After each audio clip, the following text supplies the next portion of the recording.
Revelation 5136. From the 24th and 25th of May 1951. Satan's power. The one who wants to ruin you only has great power if you grant him this power yourselves, for if you resist him and turn to me, you will receive the flow of my light of love which will completely disable him. For he is unable to endure love.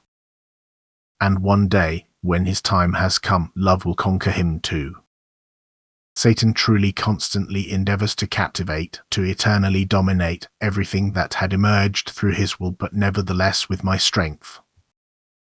And therefore he will put extreme pressure on those he fears to lose, who get away from him of their own free will, who strive towards me in order to be forever united with me.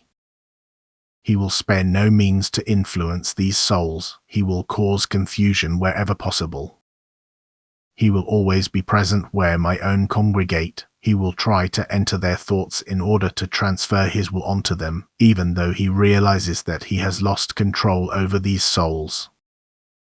Nevertheless, he opposes me as an enemy, for his immense ambition deludes him into believing that his power cannot be broken. He indeed recognizes love as the weapon that will injure him, and therefore he takes flight where it confronts him and stirs up unkindness at the first opportunity. He feels his power waning and yet will not let himself be conquered.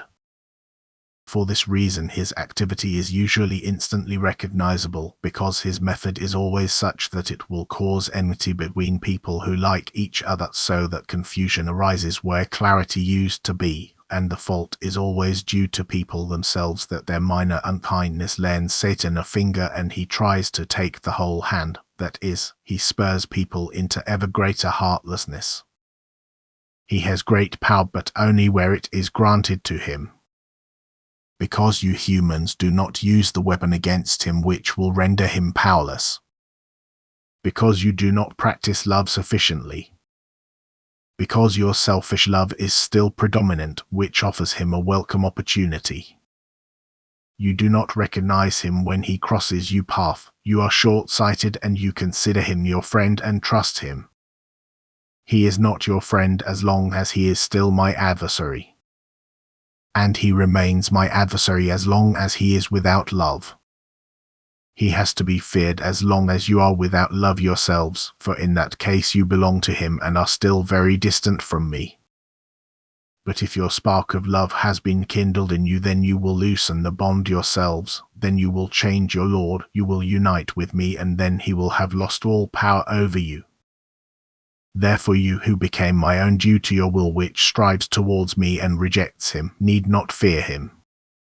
Then he cannot harm you anymore, yet you can still help him by gathering glowing embers onto his head, by extending your love even to those who are hostile to you, by responding to evil with love, because then he will have to recognize that you have deified yourselves, that you stand above him in brightest light and immeasurable strength. For when a being surpasses him, he will feel its power, and he will also set it mentally free. That is, it will no longer be pressurized by him, because in unity with me it is unattainable for him. All people are able to travel the path to the Father's heart, and the restraints which keep them bound can be loosened by all people with love, which is the means of release and unification at the same time, which turns you into my children, who will eternally experience the Father's reciprocated love and therefore be eternally happy. Amen.